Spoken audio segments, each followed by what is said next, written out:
So you've obtained Lisa's skin and now you want to be a Lisa main?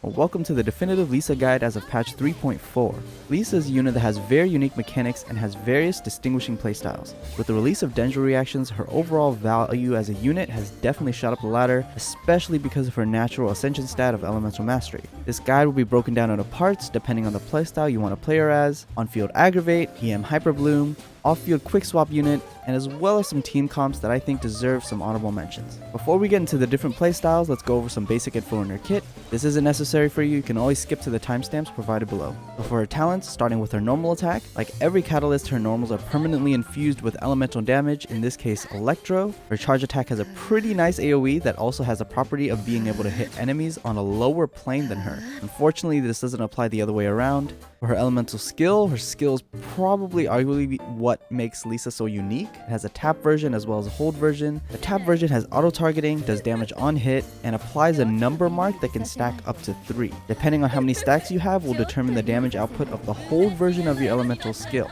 The hold version of your elemental skill can be held up to a total of 4 seconds. However, you don't need to hold it for that long for the hold version to take effect. You only need to line up the inner circle with the outer circle and release once they've met. If you release your hold variant too early, it will register as a tap.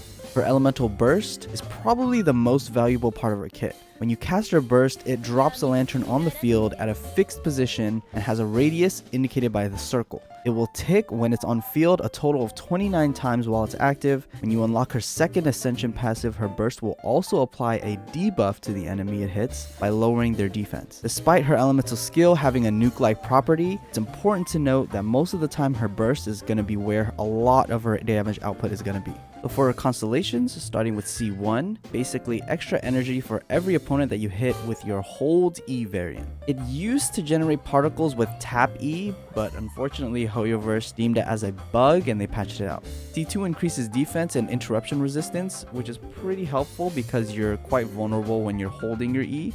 C3 increases Q level by 3. C4 is a DPS increase to her Q. C5 increases her E level by 3, and C6 allows Lisa to be more effective in quick swapping as you don't need to spend a lot of on-field time to stack her E. You can just hold E, Q, and then swap. Alright, the first playstyle that I want to go over is Aggravate. Aggravate is the on-field damage dealing playstyle that utilizes the most out of her entire kit. So for talent priority, in my opinion, you want to level everything pretty equally because, again, in this playstyle, you're utilizing everything in her kit, including her normals. If you really want to break it down, then it comes to her burst, skill, normals, if you want to go in that order, but level everything. When it comes to weapons, Kagura's Verity will be her best in slot as it does synchronize well with her stacking mechanic. You could also use Lost Prayer, Skyward Atlas, 1,000 Floating Dreams, Tula's Remembrance. Memory of Dust could also be competitive if you're running it with a shield like Zhongli.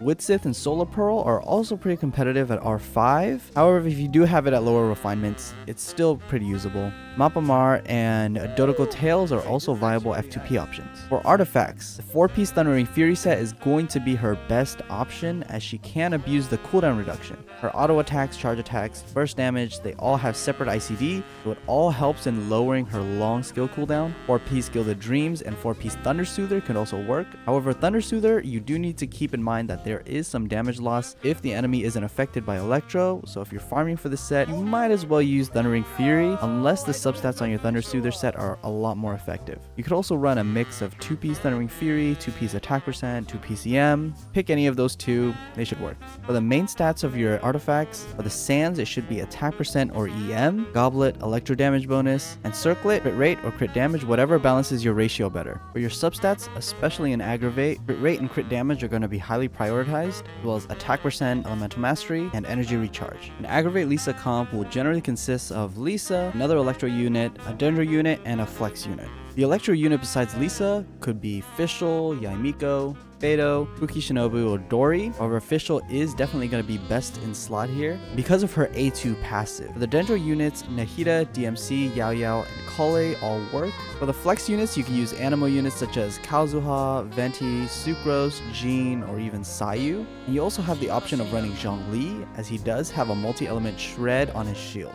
Lisa's Hyperbloom Playstyle is a relatively easy way to invest relatively minimally into Lisa and still have her doing big damage. Her Ascension stat of Elemental Mastery also helps with this immensely, and her tap E orbs also have a decent enough amount of AoE on the bounce mechanic, which I'll cover in another section, that can trigger Bloom Seeds into Hyperbloom. So for her talent priority, realistically here, you don't need to invest at all into her talents. She's purely an EM DPS, so no talent levels are necessary as all of your damage is coming from reaction damage and not from her skill multipliers. For her weapons, 1000 Floating Dreams is going to be her best in slot. You could also use Favonius Codex, Sack Frags, Fruit of Fulfillment, Cushion Ring, Mappa Mar, and Magic Guide. I personally like using Favonius Codex because it helps with rounding out my team's rotational damage and funds Lisa's expensive burst cost. For her artifacts, 4-piece Flower of Paradise Lost is going to be her best in slot. However, I do recommend Gilded Dreams over Paradise because you can build your Nahida or your Dendro MC at the same time, so it's a bit more resin efficient. 4-piece Thundering Fury could also work, or you could choose between a 2-piece Wanderer's Troop, 2 Gilded Dreams, 2 Emblem. You can mix and match all of those sets and they'll work out just fine. The main stats you're looking for is Elemental Mastery across the board.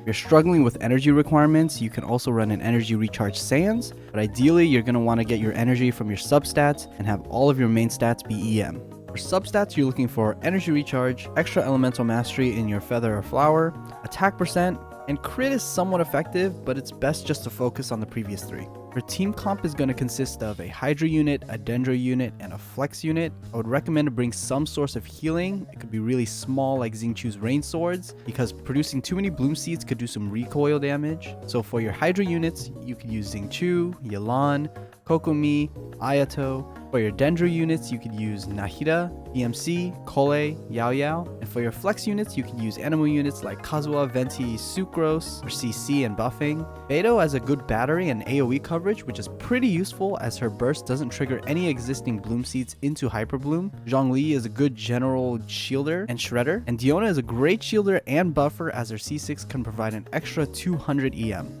The Quick Swap playstyle pushes Lisa into more of a sub DPS / support role. There's very minimal on-field time and an objective of buffing the rest of your party. The way you want to build her in this niche will also depend on how much investment you want to put into her as a unit. The build that will give you the most bang for your buck within this playstyle is a TTDS Noblesse buffing Lisa. This build focuses on funneling buffs into your on-field DPS and other party members while also shredding enemy defense with her burst. For her talent priorities, if you want her to act like a sub DPS and actually do damage, burst is her #1 priority. Then skills, probably not going to be using any normals, just skill, burst, and then swap.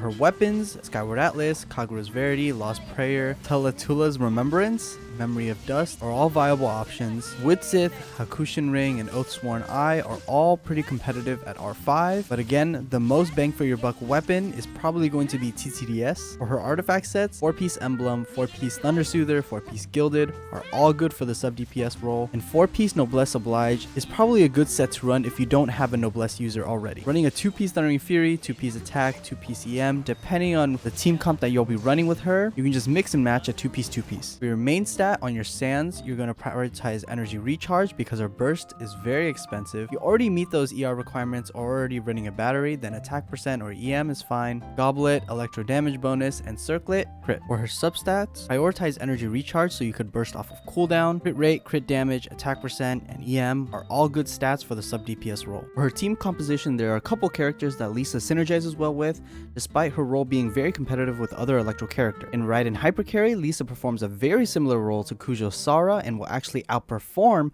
if Sara isn't C6. Lisa also pairs nicely with Eula as she buffs Eula's burst nuke through TTDS, Noblesse, debuffs enemies with her defense shred and superconduct. These are some teams that I think that are outclassed nowadays, but still deserve a mention. I'll briefly mention them just in case the other compositions don't interest you much or there's other units you want to use and other teams that aren't available. So Overload Lisa was the original EM DPS before Hyperbloom was released in 3.0. You'll build her the exact same way as Hyperbloom. So if you want to build Overload, you can refer to the Hyperbloom section. For her team composition, you would use double Pyro. In this case, the easiest choices would be Bennett and Shangling. And Animal is really important because Overload is a reaction that has a lot of knockback to your enemies, so you constantly be chasing them around, and the CC from Animal normal characters really help with that. So Hypercarry is a comp that I ran for a pretty long time, pre-Dendro release, but now with Aggravate being a thing, this composition is pretty much benched for me. But back then I thought if you could funnel every buffer into Raiden to make her do big damage, why can't I do the same with Lisa? So for her talent priority, you really want to prioritize her burst, skills, then normals. For her weapons, I would go for things that really brought out her DPS. So Skyward Atlas, Kagura's Verity, Lost Prayer. Tula's Remembrance is also pretty viable. Witsith R5, Solar Pearl, Blackcliff Agate, Map of Mirror, and Dodoko Tails are also a good FTP option. For artifact sets, 4-piece Emblem, 4-piece Thunder Soother, both work. I personally ran a 2-piece Thundering Fury, 2-piece attack percent because those pieces had the best substats out of everything that I had. Main stats, you really want energy recharge for that burst uptime. If energy isn't a problem, then I would go with attack percent. Goblet, electro damage bonus, circlet, crit. So for substat priority, you're really going for a traditional crit build. So crit rate, crit damage, energy recharge, attack percent, all of those should be good. Mona could also be run as a replacement here instead of Sara, and will actually outperform if Sara isn't C6. I still ran Sara even though my Sara's C2 just because of aesthetic reasons. Let's get into a couple of Lisa's advanced techniques. Starting with a conductive status bounce. So when Lisa's tap E hits an enemy, that enemy will gain 1 conductive status indicated by the number, and it can stack up to 3 times. There is a slight AoE when the orb hits an enemy, where if there's another enemy close by, that conductive status will chain onto them. You can also gain additional conductive statuses by triggering the reactions Overload and Superconduct.